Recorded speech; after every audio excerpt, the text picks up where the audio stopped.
You know, the situation in Nigeria is incredibly complex and evolving, and different in different parts of the country as well. But Nigeria is really important for its own stability, but also for the work that they're doing for regional stability and security for 3 days, actually. And I was really grateful to General Mogano and his team for coming over there. It was a good dialogue. It builds on work that we started together a few years ago, but basically it was looking at how we can work together and how the UK can support Nigeria on key issues like tackling criminal groups, tackling terrorist groups, but also building stronger community policing and addressing human rights. So there is there an effective, practical, implementable security and defense partnership in place beyond this sort of inaugural dialogue? Absolutely, and as the General said when he was here, you know, the situation in Nigeria is incredibly complex and evolving, and different in different parts of the country as well. But Nigeria is really important for its own stability, but also for the work that they're doing for regional stability and security. The UK has a strategy across Africa to work with countries to form partnerships to help to create freer, safer, greener, more prosperous countries. And we see Nigeria as an absolutely key partner in that. You know, we have really strong people-to-people ties between our countries and relationships that go back for many, many years of history. And so we held this inaugural security and defence dialogue. It was a meeting that went on for 3 days, actually, and I was really grateful to General Mogano and his team for coming over there. It was a good dialogue. It builds on work that we started together a few years ago, but basically it was looking at how we can work together and how the UK can support Nigeria on key issues like tackling criminal groups, tackling terrorist groups, but also building stronger community policing and addressing human rights.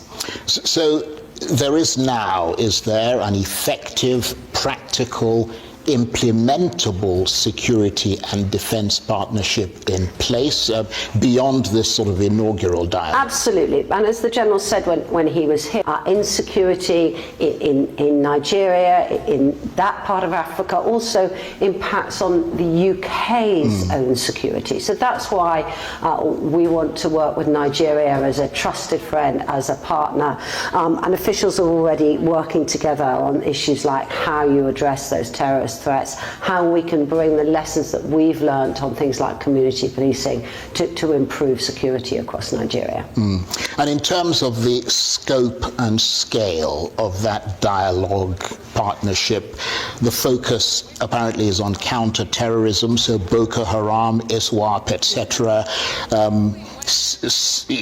organized crime, which presumably is things like kidnappings, banditry, and also military cooperation. How will this help to address these problems, particularly in the northeast, and how is this defense cooperation actually going to work? So yes, but it's also about policing, okay?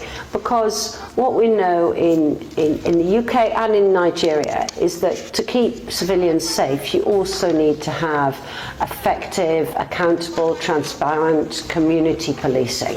And that's part of the work that we'll be doing through sending advisors, bringing shared experiences to help the Nigerian police forces adapt so that they will be able to respond to incidents in a more timely, a more effective manner, and help them roll out that community policing, especially in areas that have seen conflict. Of course, Nigeria's security problems, as I'm sure you know, are quite deep, and therefore root and branch reforms that are far-reaching are needed. This agreement to deploy policing advisors from the UK in Nigeria, what kind of advice will they actually give? I mean, when are they arriving? How long are they going to be in Nigeria? Do we have details? So officials are already working on implementation of what was agreed last week, and we know that there are multiple complex issues going on here, but where we think we can help work together is the experience that we've had looking at managing the risks of extremist groups, how you can reduce that, how you can improve the policing response so that supporting civilians moves from being a military solution into being a community-led and community policing-led solution. And these are the areas where we believe that the Nigerians have identified issues that they would like help with, and where we can then bring in that support and share experiences, because fundamentally this will be not the UK telling the Nigerians how to do things, it's the Nigerians looking at the issues that they have and where they think we work together, bringing out our expertise. That's what this agreement last week has promised, that the UK will share our expertise and will work together as the partnership to try and deliver that better security for the people of Nigeria. But of course, part of the reason Nigeria is calling on the UK is because it itself has failed to do the things that it needs to do. I mean, in the course of the meetings you had, both sides agreed on the importance of police reform in Nigeria. You mentioned briefly the role that you see the UK playing. Can you sort of expand on that with particular focus on reforming the police force? So a lot of this is, as I said, how about do you better respond to community issues? How do you better respond in post-conflict areas so that where there has been conflict, the police can help de-escalate that through a community-driven response. And I know that the different threats in different parts are different in different parts of Nigeria, and therefore the issues that are faced are different. But one of the other things that was discussed at the dialogue is very much the regional issues as well. And Nigeria as a country that's respected democracy, really wanting to continue to play a very strong part regionally. So this cooperation that we will have will be not only looking at what's happening in Nigeria, but also Nigeria's role in greater regional stability too. Right. And not to throw a sort of wobbler at you there, but is this assistance from the UK going to be paid for by Nigeria? Is it a deal that's going to see Nigeria paying money to Britain? It's not, we were discussing how we can work together in partnership. This is not, so it's not a deal as such. It's not a financial deal as such. Right. And I'm sure you've heard of the End SARS protests in Nigeria against police brutality. A judicial panel was set up in Lagos to look into it, and it submitted a report. I think last November. You sent out a tweet saying that transparency and accountability are vital and that you will be following developments closely. What's your assessment of the white paper that was issued by the Lagos state government on that report? Did it meet your expectations? So obviously the white paper raised lots of different questions, and it raised questions about the role of the federal police and about the military, and those are questions that the federal government needs to look at and address.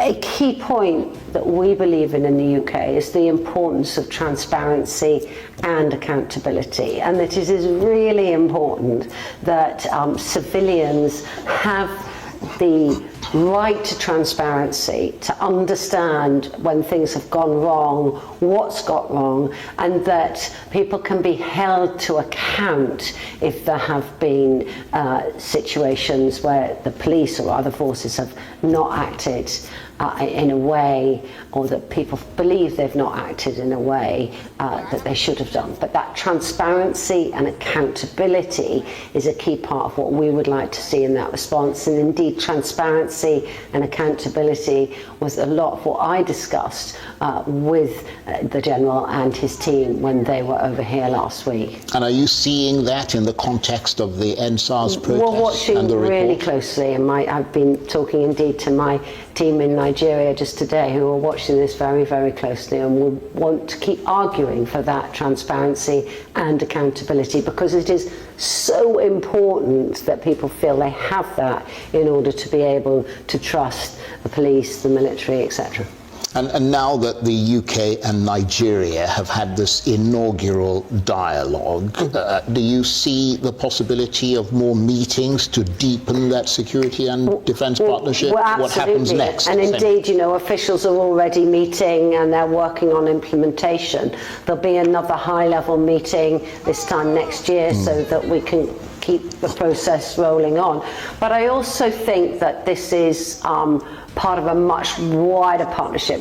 Back at what I said in the beginning, you know, our view is that we want countries to be freer, safer, more prosperous, greener and ready to adapt to climate change. We have a particular focus in the UK at looking at women and girls in our foreign policy, you know, empowering and educating women and girls as part of that. So we do an awful lot in Nigeria, for example, on international development and helping girls get to school and supporting education. And we also have deep trade ties. And when I'm visiting Nigeria, which I will be doing in the coming weeks, I'll be looking at those parts of our relationship, because it's not just the security, but it's also the trade partnership. It's that education partnership, it's the development partnership, which together we believe makes countries stronger, and that makes UK stronger as well. Of course, just listening to you there's a broad church of things to do and things that you've enumerated there. I mean, how will these things that have been agreed be monitored? I mean, how are you going to measure progress? Is there likely to be a joint panel or something to that effect set up to sort of So I think the most important thing is that we get on with the implementation. We get on and make sure that we in the UK are listening to what the Nigerians are saying they want advice on. We've offered advice, we've offered training, and let's make sure that we are listening and responding to what the Nigerians are saying, Nigerian officials and officers are saying that they need, so that then we can work on and deliver it. But yes, the implementation is going through, and as I said, there'll be a follow-up meeting at a high level again this time next year, so that we can make sure that it's delivering. The issues that Nigeria face are very, very complicated. You know, I understand that. You know, I grew up in Northern Ireland. I understand the challenges that you can get when you have terrorist organisations in parts of your country, and that they can be different in different parts of the country. So I don't think we should be making promises overnight that situations will be resolved overnight. This is a journey, but we stand there to support the Nigerians on bringing what expertise we have from the UK to help support on that journey. And just looking beyond defence and security, another crucial area for both sides is, of course, trade. Britain and Nigeria began talks last year on what was described as an ambitious trade deal. Where do things stand now with that?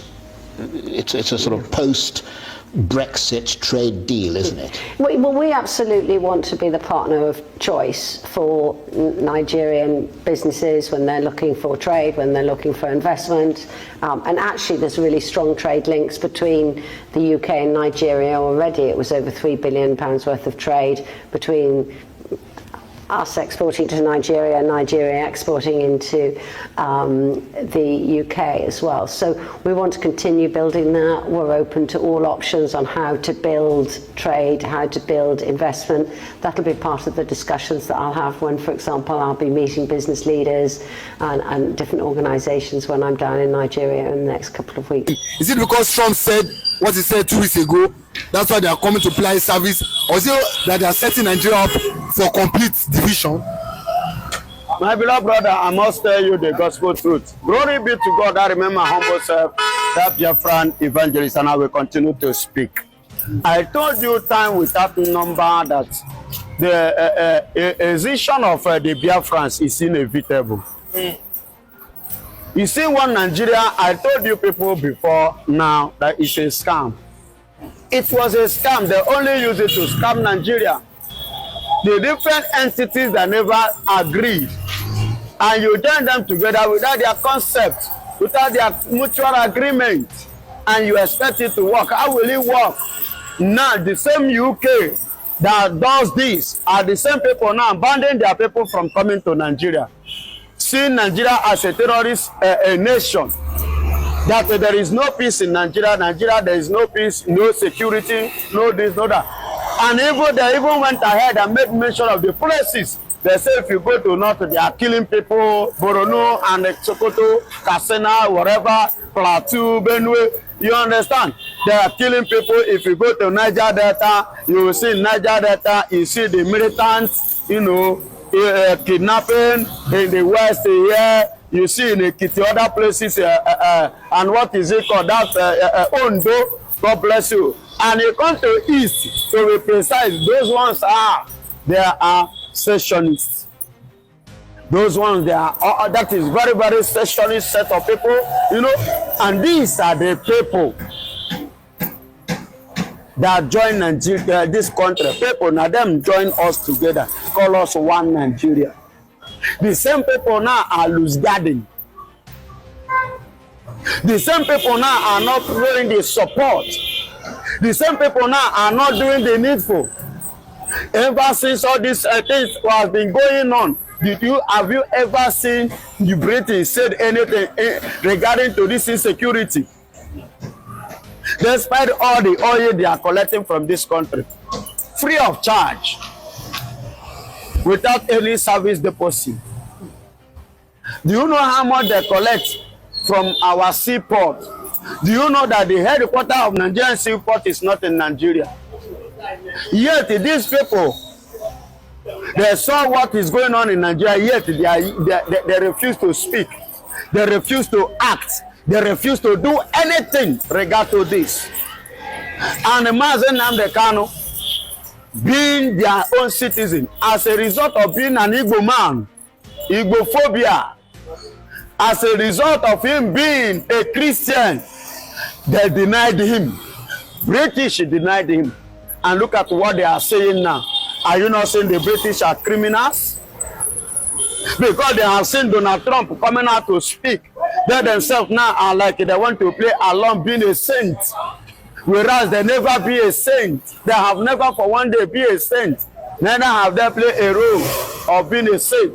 But now they are trying to separate themselves to be on the side of Donald Trump now. But these are the people that is the major cause of the problem that is going on in this country. They are the chief pioneer of this insecurity in Nigeria. They are the chief pioneer of this unsaved country called Nigeria. They are the chief pioneer of sleeping with your two eyes open. Restless and reckless nation. They are the chief pioneer of all these things that we are going through in this country. And yet they kept quiet. And now look at their actions. The same set of people open their mouth, condemning the same country that is feeding their generation. Or don't you know that Nigeria is the one feeding UK? The economy of UK, 65% of it comes from Nigeria. Yes, it comes from Nigeria. From our seaport, from the oil, from every other resources. Our gold that is from the Borno state, that is coming from Borno, our thing that is coming from Katsina, all these places. They are the ones soaking, they are the ones enjoying, they are the ones embracing. In fact, with their two legs, two hands open, we're coming in. Every day, go to the sea, you will see their vessels coming to suck oil on daily basis. Oil that worth trillions of dollars. trillions of dollars. And they are bragging. Now look at them. Look at them. This is the country that you expect somebody like me to trust, to believe, to agree with what they are saying. It doesn't make sense to me. They are not worthy of such trust from me, because I am highly disappointed the way they are coming and what they have said so far. But with finally, but the British now coming out to say that what they should not come to Nigeria. Just like I've said, is this not an hypocritical statement from just like what you said? Are they trying to play? Some people say, Panky. Trying to deceive Nigeria, because when you are telling your citizens not to come, but you are still taking from our winners' resources, is that not being really hypocritical? Yes, they are hypocrites. Yes, British they are hypocrites. Panky. Take a look at what is going on in Ukraine. They were the people that engineered Zelensky to go into war with Russia. They were the one championing, giving him hope and giving him faith, giving him everything. Now, where are they? Where are the British? In Ukraine, where are they? Go and see how Russia is pounding Ukraine when a woman is pounding fufu inside mortar. That is how Russia is pounding Ukraine. Where are these Europeans that pushed him into that mess? The same way British, they are hypocrites. Don't you see what they are saying now? You understand? So we shouldn't continue believing or trusting these hypocritical nations, such like Britain. They are betrayers. They never meant well for you. They are evil. Number one in the world, they are evil. But do you think that they are the one holding Biafra and Nnamdi Kanu? Do you think the Britain? Because people have said from the body longer of Bola Ahmed Tinubu that left to him, he should have released Nnamdi Kanu. But it seems there are higher forces that are still keeping Nnamdi Kanu there and Biafra, because they know the moment Nnamdi Kanu comes out, everything might be let loose. If you say I'm not thinking, that is what it is. You understand? I'm not thinking anything. That is what it is. Because that's one of the reasons why they themselves could not withstand Mazen Nnamdi Kanu in UK. Because Mazen Nnamdi Kanu lived in UK. The same Mazen Nnamdi Kanu, the radio Biafra they talk about, that Mazen Nnamdi Kanu used to do broadcasts. Who gave him the permission to run the radio Biafra? Was it not UK? Who gave him the license to run it? Was it not UK? And where was Mazen Nnamdi Kanu on that radio Biafra? Was he here in Nigeria? No, it was in UK that everything took place.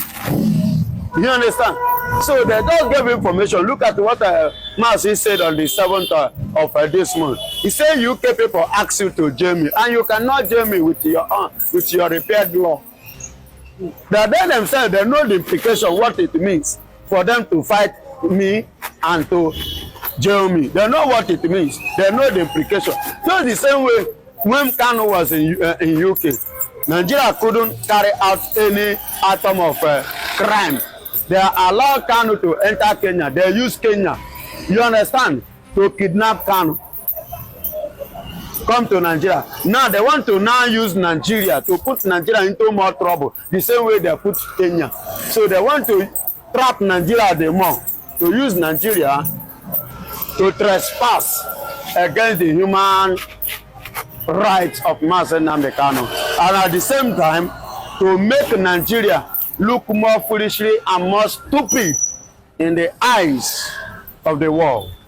They are the ones that really want to finish Nigeria. Let me tell you, the major thing was to kill Kanu, but God said no. The British, the major plan was to kill Kanu, but they don't want Kanu to die in their hand. So So that's why you see them playing this game. But the God, the God of Master Nnamdi Kanu, the God of Biafra say no.